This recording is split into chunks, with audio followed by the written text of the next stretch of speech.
इस विश्व में मूल रूप से दो प्रकार के धर्म हैं, पॉलीथिस्टिक और मोनीथिस्टिक। पॉलीथिस्टिक का मतलब होता है बहुदेववादी धर्म और मोनोथिस्टिक का मतलब होता है एक ईश्वरवादी धर्म। बहुदेववादी धर्म फिर कई प्रकार के होते हैं, जिसमें बहुदेववादी धर्म जो ईश्वर के स्वरूप को न मानकर केवल प्रकृति को मानते हैं, यह भी बहुदेववादी धर्म का एक हिस्सा है, जिसको हम पैगेमनिज्म या आदिम धर्म भी कह सकते हैं, जो वनवासी समुदायों आदिवासी समुदायों में पाया जाता है। और मोनोथिस्टिक धर्म अब्राहमिक धर्मों को कहते हैं, जिनमें केवल एक प्रकार के ईश्वर की संकल्पना है। इसमें ईसाई मत, इस्लाम का मत और यहूदी धर्म का मत आता है। अब यदि हम आदिम पैगनिज्म या वनवासी जनजातियों के विधानों और विश्वास रूपी परंपराओं और धर्म की चर्चा करें, तो हम समझ सकते हैं कि वनवासी लोग अलग अलग कबीलों में रहते थे, तो उनके कबीलाई देवता हुआ करते थे, तो वो बहुदेववादी हो सकते हैं। और जो मोनोथिस्टिक हैं, वो धर्म जिस प्रकार से विकसित हुए, यहूदी, ईसाईयत और इस्लाम, वो अपने मत में कट्टर और एक ही ईश्वर को मानने वाले हैं। परंतु इन सब में एक ऐसा धर्म है जो इन दोनों विरोधाभासी तत्वों को साथ लेके चलता है, और वो है सत्य सनातन वैदिक धर्म, हिंदू धर्म। इसके अंदर बहुदेववाद भी है, और उसके बाद उन सभी देवताओं को ये सब एक हैं ऐसा भी कहा जाता है। जैसे शिव और विष्णु एक हैं, राम और कृष्ण एक हैं। शिव, राम, कृष्ण, विष्णु, गणेश आदि सभी देवी देवता एक हैं।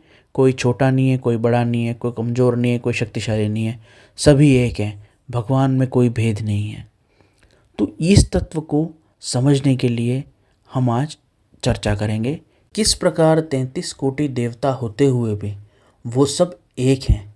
किस प्रकार ब्रह्मा, विष्णु, शिव, देवी, गणपति, सूर्य, नारायण, राम, कृष्ण इतने विभिन्न स्वरूप होने के बावजूद भी ये सब तत्व एक हैं, और हिंदू धर्म में किसी प्रकार के विवाद के लिए कोई स्थान नहीं है। यहाँ तक कि जो आदिवासियों के आदिम धर्म के नीति नियम हैं, जैसे नदियों की पूजा, पहाड़ों की पूजा, वृक्षों की पूजा, ये भी हिंदू धर्म का भाग है।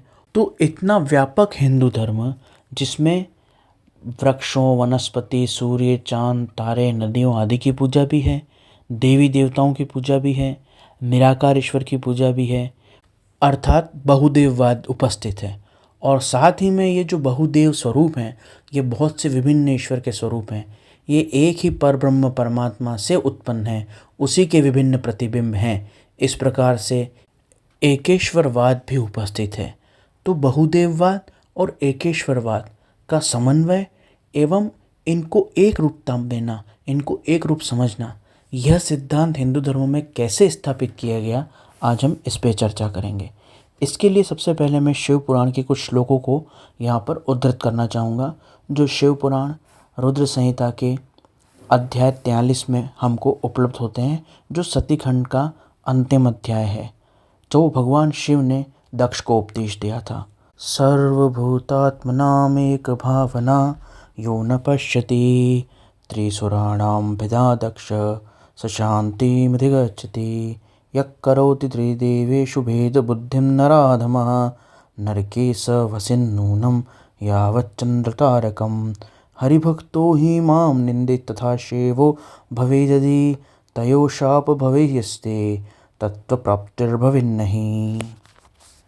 इसका अर्थ है, भगवान शिव दक्ष से कह रहे हैं कि जो विभिन्न भगवान देवी देवताओं के स्वरूपों में और विभिन्न चराचर जीवों के स्वरूप में भेद की भावना नहीं करता है, अर्थात उनमें अंतर नहीं देखता, उन्हें कम या ज़्यादा करके, अच्छा या बुरा करके, छोटा या बड़ा करके नहीं देखता, वही शांति को प्राप्त करता है।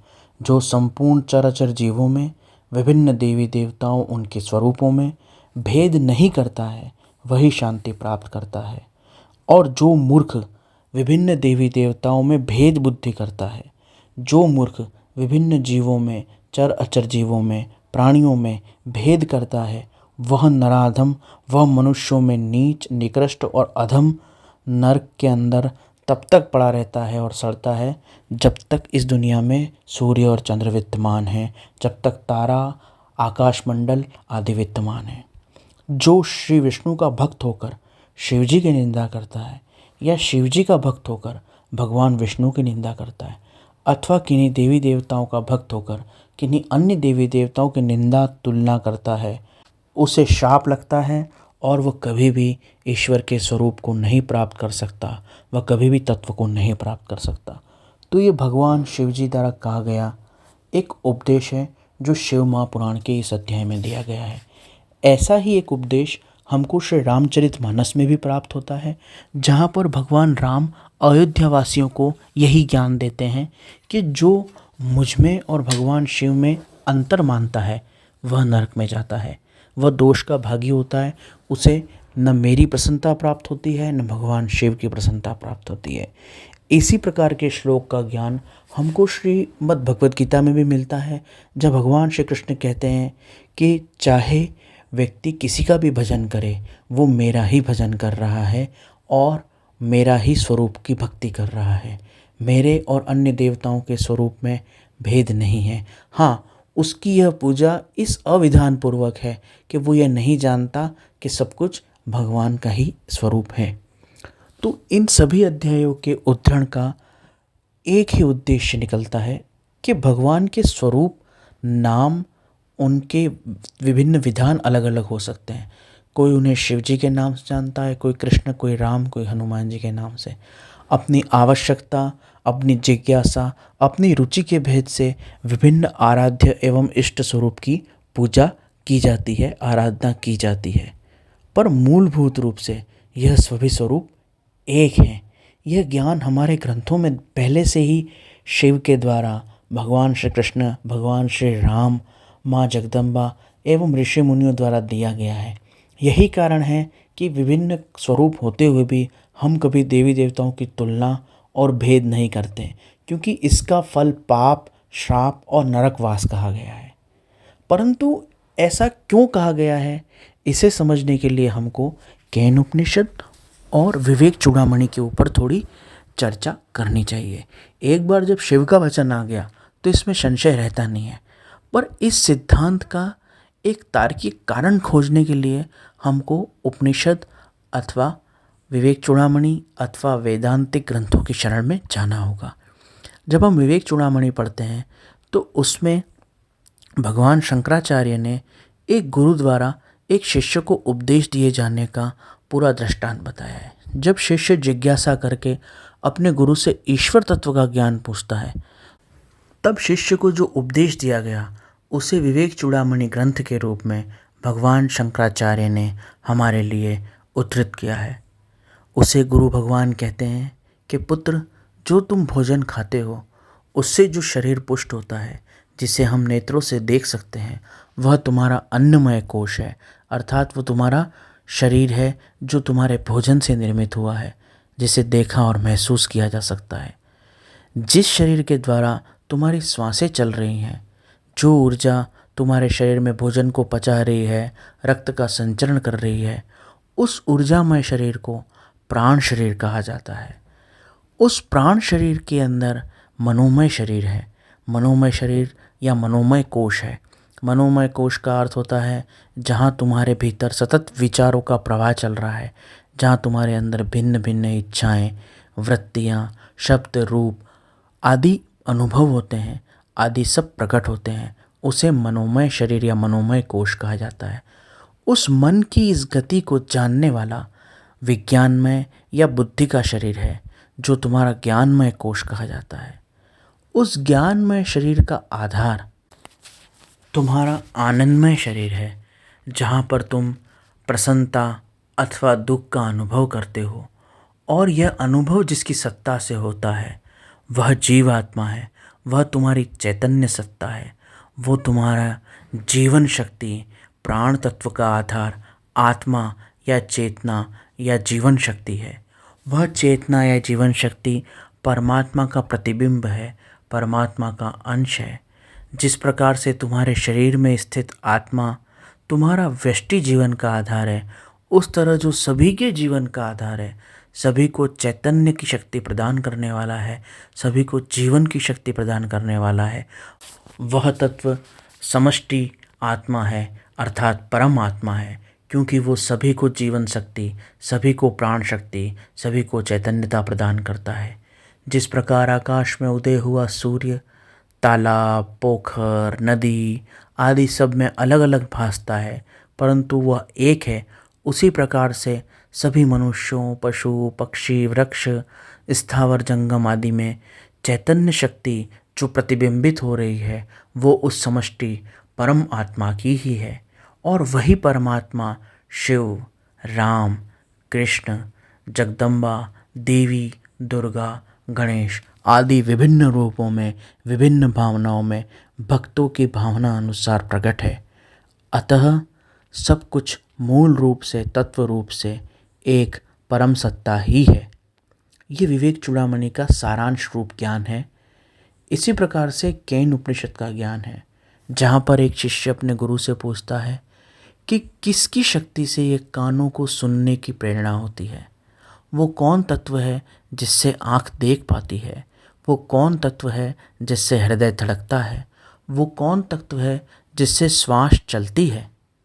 उसके उत्तर में वहाँ पर उसे उपदेश प्राप्त होता है कि जो श्वासों की श्वास या प्राणों को भी प्राण देने वाला है वो आत्मा है।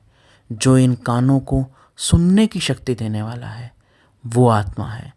जो इन नेत्रों को देखने की शक्ति देने वाला जीवन तत्व है, प्राण तत्व है, वह चेतन तत्व जो है वही आत्मा है। और वह सर्वत्र एक जैसा, एक समान व्याप्त है।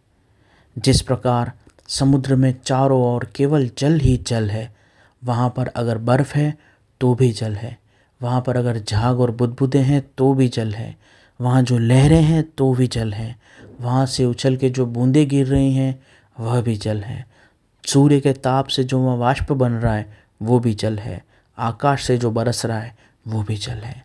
समुद्र में पानी के अलावा और कुछ भी नहीं है। उसी प्रकार से ये जो संसार आप देख रहे हो, उस संसार में उस चैतन्य तत्व के अलावा कुछ भी नहीं है। केवल वही परमात्मा सर्व और सर्वव्याप्त है। शुभ के रूप में, अशुभ के रूप में, दिन के रूप में, रात्र के रूप में, हर रूप में केवल एक परमात्मा ही है। जब सृष्टि में कहीं भी कुछ भी नहीं था तब एक परमात्मा तत्व ही था। उसी से आकाश तत्व की उत्पत्ति हुई। आकाश के अंदर उसके सघन होने से, अणु परमाणुओं के संघनन से वायु उत्पन्न हुई। उस वायु की शक्ति और सत्ता से ही अग्नि तत्व उत्पन्न हुआ। अग्नि के ताप से पृथ्वी का ये जो अग्निपिंड था उस पे वर्षा होकर यह शीतल हुआ। अग्नि से जब जल हो गया और वर्षा के द्वारा जब अग्निपिंड शीतल हो गया तो जल के द्वारा पृथ्वी का निर्माण हुआ। उसी पृथ्वी पर धीरे धीरे विभिन्न जीवों की सृष्टि हुई। पहले वनस्पति हुई, फिर सूक्ष्म जीव हुए और फिर जटिल जीवों का निर्माण हुआ। जब इस सृष्टि के अंत का समय आएगा तब यह सभी तत्व जल में समा जाएंगे। पृथ्वी जल में लीन हो जाएगी। जल ताप द्वारा वाष्पीभूत हो जाएगा। वह ताप वायु में ऊपर बढ़ते हुए विरल होके लुप्त हो जाएगा। वह वायु भी और ऊपर बढ़ते हुए आकाश में लीन हो जाएगी और वह आकाश तत्व परमात्मा तत्व में, निस्पंद में, निर्विकार में, जिसे किसी प्रकार से भी वचनों में कहा नहीं जा सकता, ऐसे अंतरिक्ष जैसे शून्य, व्यापक, शांत तत्व में लीन हो जाएगा।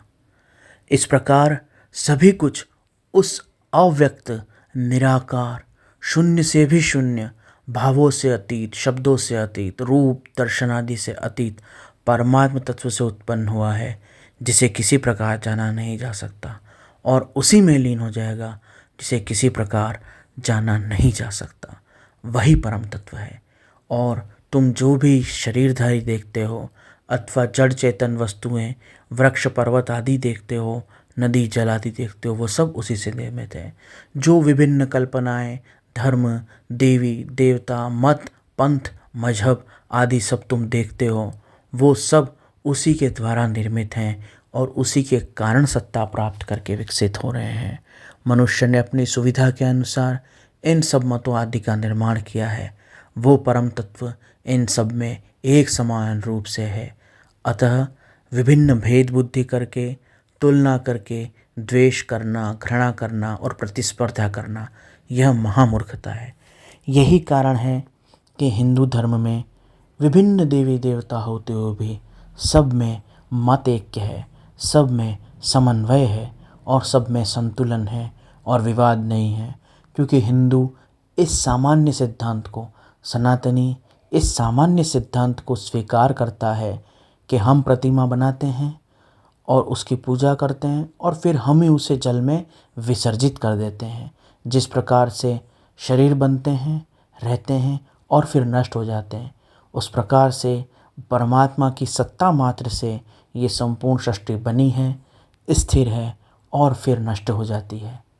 इस साधारण ज्ञान को स्वीकार करके कि जो सब कुछ है ये परमात्मामय है, इस विवेकवती बुद्धि द्वारा, इस विशाल बुद्धि द्वारा ये सबको साथ लेके चलने वाली समझ लेकर हिंदू जीता है और अपने धर्म का पालन करता है।